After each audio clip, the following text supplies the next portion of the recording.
Halo sahabat Teh Widya semuanya dimanapun berada. Assalamualaikum warahmatullahi wabarakatuh. Semoga kawan-kawan semuanya dimanapun berada di tahun 2024 ini diberikan kesehatan, dilancarkan rezekinya, melimpah barokah layaknya seperti air hujan, dan semoga yang punya hajat dan cita-cita Allah segera kabulkan. Amin ya Allah ya Rabbal Alamin. Bismillahirrohmanirrohim. Allahumma sholli ala Sayyidina Muhammad wa ala ali Sayyidina Muhammad. Alhamdulillahirabbil alamin. Pada video kali ini Teh Widya mau berbagi 3 kunci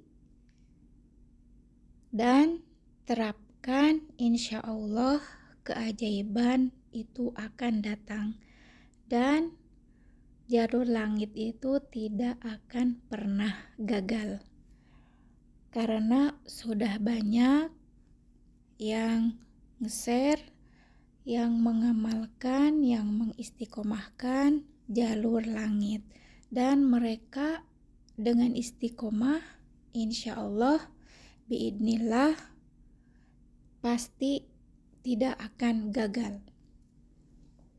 Tapi ada kunci supaya keajaiban itu datang, dan 3 kunci ini adalah dasarnya.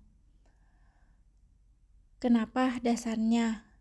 Insya Allah jika diterapkan 3 kunci ini, semua yang dihajatkan akan menjadi kenyataan atau keajaiban itu akan datang, karena jalur langit itu tidak pernah gagal.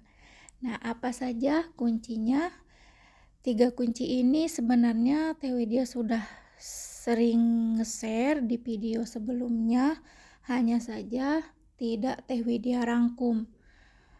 Teh Widya selalu selipkan di berbagai video, tapi di video kali ini sedikit berbeda karena Teh Widya mau merangkumnya supaya kawan-kawan lebih mudah untuk memahaminya.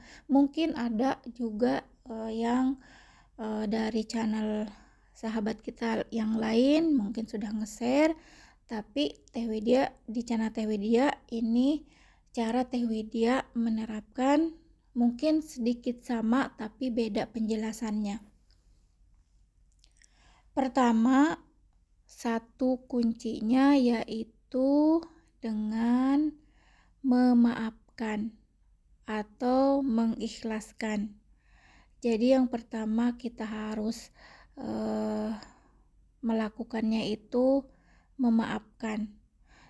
Misalkan kita melihat di kejadian-kejadian ke belakang, mungkin di hati kita masih ada dendam, ada rasa benci, atau ada rasa tidak suka kepada teman, atau juga mungkin belum memaafkan, entah itu teman, entah itu saudara, entah itu keluarga.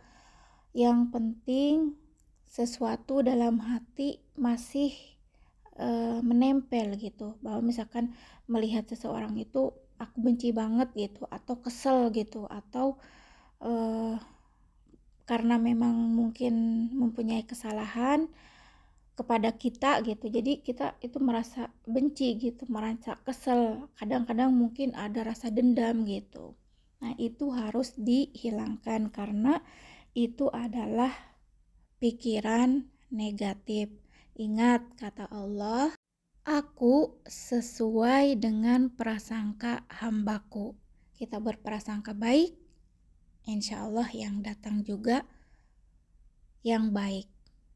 Karena kita berprasangka buruk ataupun negatif itu juga salah satu doa. Jadi itu harus dihilangkan dan kita harus memaafkan, bahkan kita harus memaafkan diri sendiri. Misalkan kita lihat atau lagi ngaca gitu, memaafkan diri sendiri, misalkan selalu berpikiran negatif lah poinnya. Itu including kalau pikiran negatif itu kan including semuanya gitu, banyak sesuatu yang termasuk ke golongan pikiran negatif atau berprasangka buruk. Jadi kita harus mengikhlaskan, harus memaafkan. Nah, itu salah satu dasarnya. Jadi hilangkan sifat dengki, sifat iri, sifat benci, sifat dendam, itu kita harus memaafkan. Apapun yang mereka lakukan terhadap kita, menyakiti kita, mendolimi kita, kita maafkan. Untuk memang tidak mudah dan memang juga ini adalah sesuatu yang sulit ya, karena memaafkan seseorang itu, apalagi keterlaluan banget terhadap kita, itu sulit banget untuk memaafkan. Tapi kalau kita memaafkan, misalkan bahkan kita tidak akan pernah lupa, tapi kita bisa memaafkan. Bagaimana Allah mengabulkan hajat kita, doa kita, sementara dalam hati kita terhalang oleh hal-hal yang iri, dengki, misalkan benci atau dendam, itu salah satunya menjadi penghalang doa kita terkabul. Nah, itu salah satunya atau satu. Yang kedua itu sambil kita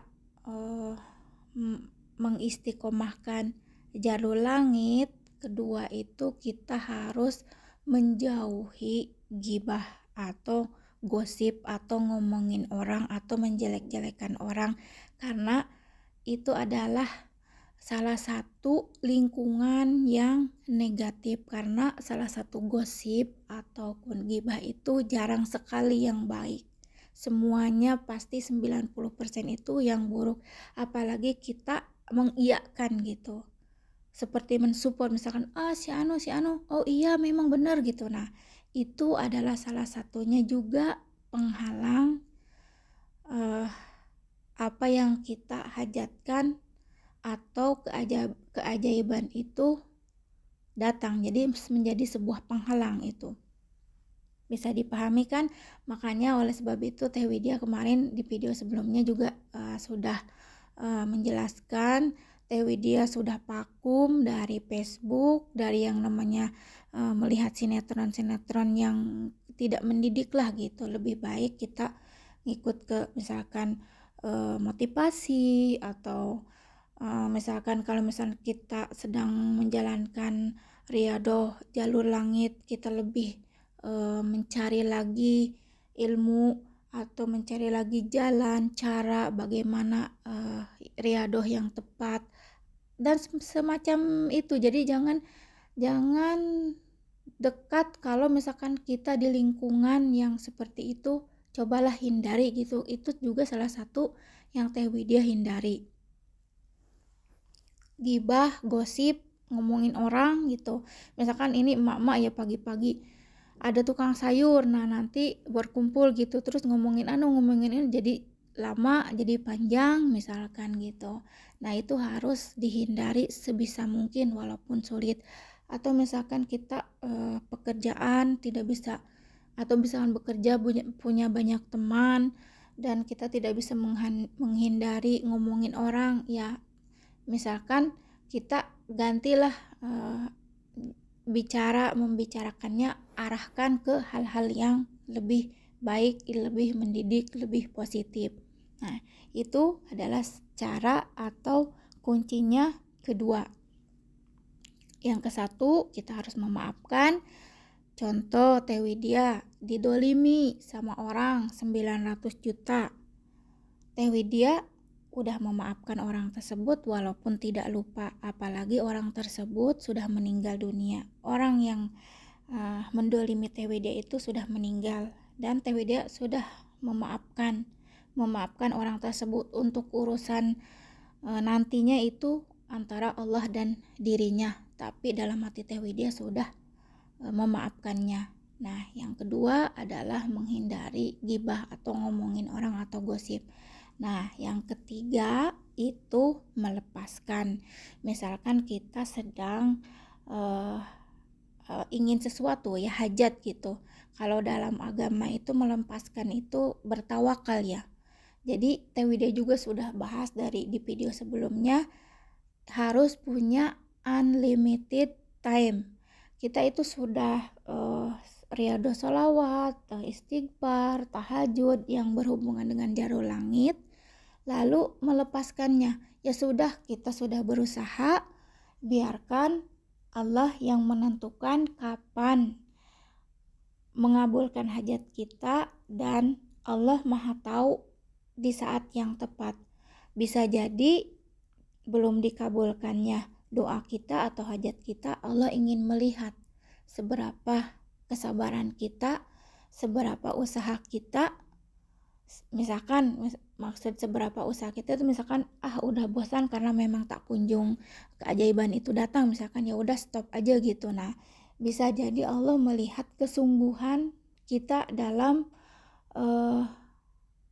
menjalankan jalur langit gitu. Bisa jadi karena menurut Teh Widya dan apa yang Teh Widya rasakan, apa yang Teh Widya alami itu, jadi kita tidak susah banget sih, aku pengen ini, udah riyadhos sholawat, udah tahajud, tapi belum juga gitu. Nah itu kan seperti menunggu, seperti ditunggu-tunggu. Nah semakin ditunggu itu semakin jauh gitu. Jadi kita harus melepaskan. Kita sudah usaha, doa kita sudah dipanjatkan, terus kita udah menjalankan jalur langit. Nah untuk urusan dikabulkannya itu bukan di wilayah kita. Jadi harus punya unlimited time. Berprasangka lagi baik, enggak hari ini insya Allah besok, enggak besok ada hari berikutnya. Nah seperti itu insya Allah perlahan keajaiban itu terus datang. Bahkan sudah banyak yang yang Teh Widya catat itu sudah Teh Widya sudah Teh Widya contreng gitu, memang sudah menjadi sudah benar-benar dirasakan gitu. Namun salah satu yang Teh Widya rasakan itu dari Teh Widya kejadian-kejadian sebelumnya sampai saat ini itu adalah sebuah ketenangan. Itu yang Teh Widya lebih spesial banget merasakannya. Jadi seberapapun masalah, seberapapun misalkan kesulitan, itu ada sebuah ketenangan seperti selalu ada aja ide atau solusi gitu untuk mendapatkan jalan keluarnya untuk menyelesaikan masalah tersebut. Jadi seperti itu yang Teh Widya rasakan itu dari mulai mendawamkan atau mengistiqomahkan sholawat sudah genap 2 tahun. Itu yang lebih Teh Widya rasakan itu adalah ketenangan.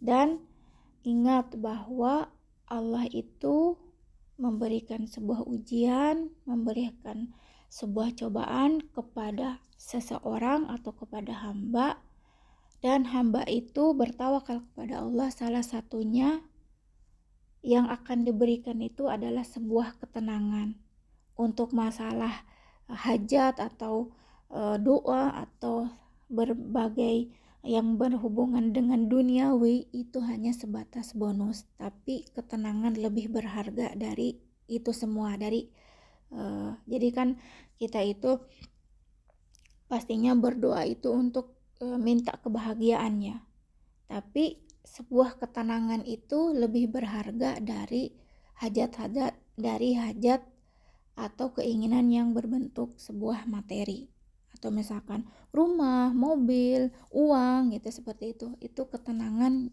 lebih berharga dari itu semua. Karena kalau kita melihat banyak orang yang punya banyak uang, rumah mewah, punya banyak mobil, tapi tidak ada ketenangan. Jadi ketenangan lebih terdepan dari hal-hal duniawi.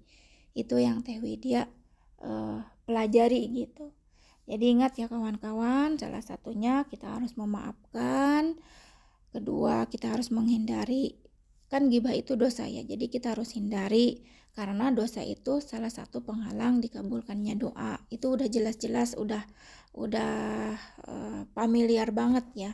Dan ketiga, kita harus punya unlimited time. Jadi terus aja kita konsisten menjalankan jalur langit, dan insya Allah keajaiban itu akan datang dengan sendirinya. Tak perlu dipikirin, udah diserahkan sama Allah ya udah. Atau kita melepaskan itu, kita bertawakal gitu. Terus aja konsisten pada apa yang kita jalankan atau jalur langit, dan perbaiki terus apa yang sebaiknya kita perbaiki dalam hidup. Insya Allah kebahagiaan itu akan datang. Dan ini adalah salah satu juga pengalaman Teh Widya sendiri ya. Semoga bermanfaat, dan sekiranya bermanfaat, dukung selalu channel Teh Widya. Dan Teh Widya tutup dengan Assalamualaikum warahmatullahi wabarakatuh.